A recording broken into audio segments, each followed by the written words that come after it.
Taiwan has now come forward to slam the World Health Organization by calling it indifferent to their rights. This after failing to get invited into a key meeting of the body. Taiwan has called out World Health Organization for surrendering to China.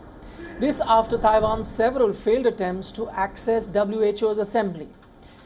Now, however, it refuses to go back down and give in to Chinese pressure. In a joint statement by Foreign Minister Joseph Wu and Health Minister Chen Shih-chung, Taiwan's government has said that they would continue to seek participation.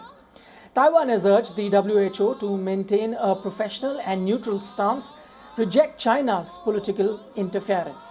It has further asked WHO to allow Taiwan to join WHO meetings, mechanism and activities in order to protect the welfare of humanity and jointly combat disease. Wu has expressed regret at the WHO Secretary's continued indifference to the health right of Taiwan's 23.5 million people.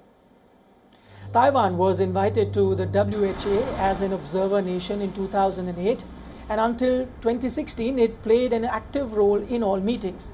But things changed in 2016, the same year when Taiwan elected its new president, Tsai Ing-wen. Taiwan's observer status was revoked after 8 years due to the intense lobbying from the Chinese Communist Party. However, Taiwan's successful handling of COVID-19 for more than half a year has brought renewed attention to its absence from the WHO.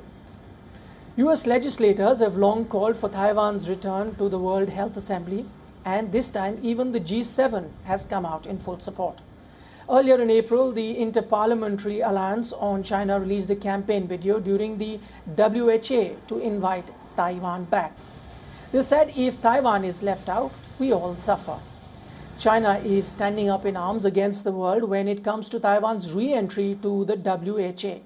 On Friday, Chinese Foreign Ministry spokesperson said, and I quote, "To safeguard its sovereignty and territorial integrity, China cannot agree to Taiwan's region's participation in the upcoming session of the World Health Assembly."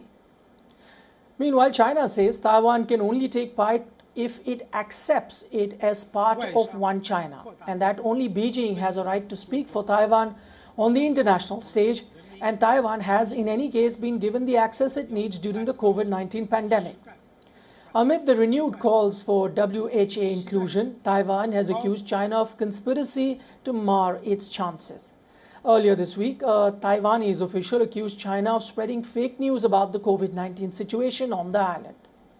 The Deputy Interior Minister has said that Taiwan clearly felt the danger represented by Chinese propaganda and misinformation.